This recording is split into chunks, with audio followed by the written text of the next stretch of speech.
আসসালামু আলাইকুম রহমতুল্লাহি ওয়া বারাকাতুহু। কেমন আছো তোমরা সবাই? আল্লাহর রহমতে তোমার সকলের দোয়ায় সুস্থ আছি, ভালো আছি। সো আমি আমার হাজব্যান্ড গেছিলাম একটা মেলাতে ঈদের 2 দিন পরে। আমার ননা শ্বশুর জামাইকে নিয়ে আমরা মেলাতে গেছিলাম ঘুরতে। যেহেতু কাছে ছিল মেলাটা, এই জন্য গেছিলাম একটু দেখি যে মেলা কেমন হইতেছে না হইতেছে। আর অনেক বড় মেলা, দেখতেই তো পারছো বাহিরের গেটটা কত সুন্দর। এটাতে বোঝা যায় যে মেলার ভিতরে অনেক কিছু আছে, ইন্টারেস্টিং অনেক জিনিস আছে। তো মেলাটা এখনো সম্পূর্ণভাবে বসে নাই আই গেস, কারণ আমরা যখন গেছি তখন অনেক জায়গাটাই ফাঁকা ছিল আর খুব কম কিছুই বসছে। তো যাই হোক, এখানে অনেক কিছু ছিল, বাচ্চাদের বিশেষ করে বাচ্চাদের জিনিস বেশি ছিল। আর ভাই এত ভিড়, কে বলছে যে বাংলাদেশের মানে আর কি শহরের সব মানুষ গ্রামে চলে গেছে? আমি দেখি এইবার ঈদে শহরের কোনো মানুষ গ্রামে যায় নাই, সবাই শহরেই আছে। দেখো না কত পরিমাণ ভিড়।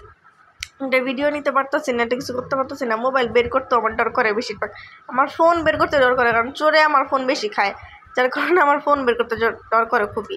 এখানে বাচ্চাদের অনেক রাইড ছিল, তো আমার এখানে একটু ভালোই লাগতেছিল, একটু মজা লাগতেছিল। কিন্তু প্রচুর গরম, বর্তমানে যা গরম পড়ছে, আল্লাহ এত গরম, মানুষের ভিড়, ধাক্কি করে ঢুকা লাগে। আমি তো অনেক ভিডিও এখান থেকে কাইটা দিছি, কারণ আমার ধাক্কির ভিডিও দেখা দরকার নেই, এত মানুষের ভিড়, এ কারণে কেটে দিচ্ছি। অনেকে আছে যে বলবে ভিডিও অনেক লং হয়ে গেছে, এটা হচ্ছে ওইটা হচ্ছে, এ কারণে কেটে দিচ্ছি ওগুলো সব। তো ঘুরতে তো আমার ভালোই লাগে, আমি তো ঘুরতে অনেক মজা লাগে, কিন্তু আমার জামাই তো মনে ঘুরতে চায় না। হ্যাঁ, খালি চায় বাসায় থাকো বাসায় থাকো বাসায় থাকো, কিন্তু আমি তো চাই একটু ঘুরতে ঘুরতে। এই জিনিসটা আমার কাছে অনেক ভালো লাগছে, বাচ্চাদের এই জিনিসটা। একটা পানির উপরে ভাসতেছে, গাড়ি চালাইতেছে, করতেছে, অনেক মজা লাগছে আমার কাছে দেখে। আমি পিচ্ছি এলে আমি নিজেই উঠে যেতাম এটার ভিতরে, বা আমার একটা পিচ্ছি থাকলে আমি উঠাই দিতাম যে উচ্চা একটু ঘুরায়, এরকম করতাম। দেখো ভাই এত ভিড়, আমি ধাক্কায় ঢুকি।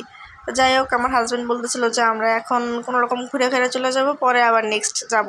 পরে আর নেক্সট কি নিবো আমার কচু নিবো, মেলাই শেষ হয়ে যাবো গা। পরে আমি না ঘুরো একটু ঘুরালোই। পরে হ্যাঁ ওনার হাতে ফোনটা দিয়া আমি বলছি আমি ঘুরি, তুমি আমাকে ভিডিও করো, তুমি আমার ক্যামেরাম্যান, বুঝতে পারছো? যাই হোক, এখানে আমার হাজব্যান্ড ভিডিও করতেছিল, মানে করছে মোটামুটি ভালোই ভিডিও করছে, এমন না যে পুরো ফালায় দেওয়ার মতো।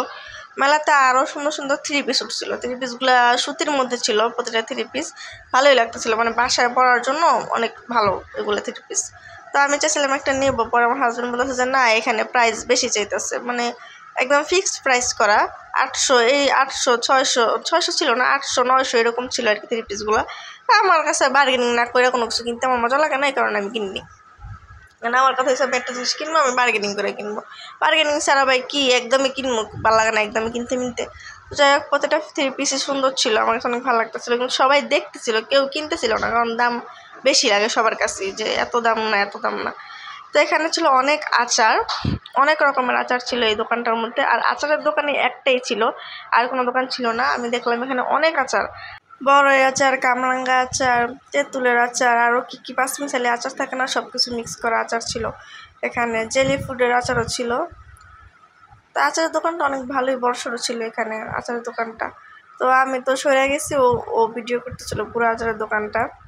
যাই হোক, ভালোই ঘোরাঘুরি করছি ওই দিনটা, ভালোই মজা লাগছে আমার কাছে ঘুরে, কারণ আমার জামাই নিয়ে ঘুরতে চায় না। ওই দিনকে একটু ফার্স্ট আমরা ঘুরতে গেছিলাম আমাদের সবাইকে নিয়ে, ননাস মনাসকে নিয়ে। এই রাইডটাও আমার কাছে অনেক ভালো লাগছে। আমি যখন ছোটো ছিলাম তখন এরকম একটা রাইডে আমি উঠছিলাম, আমার আম্মু আমার নিয়ে কোথায় গেছিলো, ফ্যান্টাসি গেছিলো, তখন আমরা ঘুরছিলাম এই রাইডে। তো ওইটা একটু মনে পড়ে গেছে। এখানে আমি মনে বলছি এটা ভিডিও করো, তেলের করাই এই বড় চরকিটা। আজ পর্যন্ত চরকিতে ওঠার মতো সাহস আমার হয় নাই। যাই হোক, ভিডিওটা অনেক লং, ভালো লাগলে সাবস্ক্রাইব লাইক করে দিবে।